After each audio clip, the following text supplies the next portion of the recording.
ఈ వీడియోని చూసే ముందు మా 9 రోజెస్ ఛానల్ని సబ్స్క్రైబ్ చేయడం మర్చిపోకండి. మరిన్ని లేటెస్ట్ అప్డేట్స్ కోసం పక్కనున్న గంట సింబల్ని క్లిక్ చేయండి. పశ్చిమ బెంగాల్కు చెందిన మోడల్ యాంకర్ సోనికా సింగ్ మృతి కేసులో యువ హీరో విక్రమ్ చటర్జీ ఇరుక్కున్నాడు.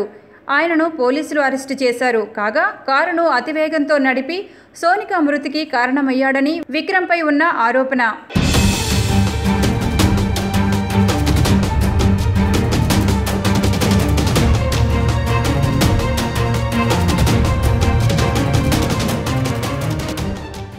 ఈ ఏడాది ఏప్రిల్ 29న వీరిద్దరూ ఓ పార్టీలో పాల్గొన్నారు. ఇద్దరూ కలిసి మందు కొట్టారు. ఆపై కారులో తిరిగి వస్తున్న వేళ మితిమీరిన వేగం కారణంగా అదుపు తప్పి పిల్టీలు కొట్టి ఫుట్పాత్ పైకి వెళ్లి ఓ దుకాణాన్ని ఢీకొట్టింది. ఈ ప్రమాదంలో సోనిక అక్కడికక్కడే మృతి చెందగా విక్రమ్కు తీవ్ర గాయాలయ్యాయి.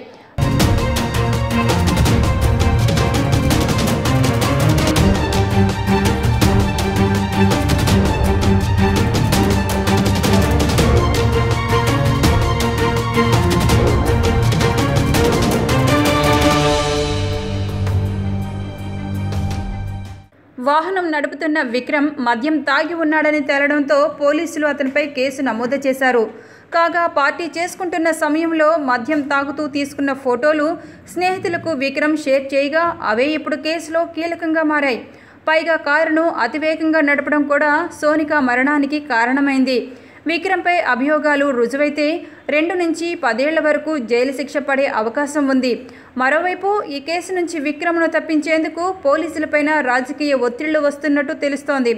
విక్రమ్ ఉద్దేశపూర్వకంగా ఆమె మరణానికి కారణం కానప్పటికీ తాగి వాహనం నడపడం, మితిమీరిన వేగంతో యాక్సిడెంట్ చేయడం, ఆ ప్రమాదంలో సోనిక ప్రాణాలు కోల్పోవడంతో ఆయన నేరస్తుడయ్యాడు. కాగా పార్టీలో మందు తాగుతూ ఫోటోలు సోషల్ మీడియాలో షేర్ చేయడంతో విక్రమ్ తప్పించుకోవడానికి వీలు లేకుండా దొరికిపోయాడు.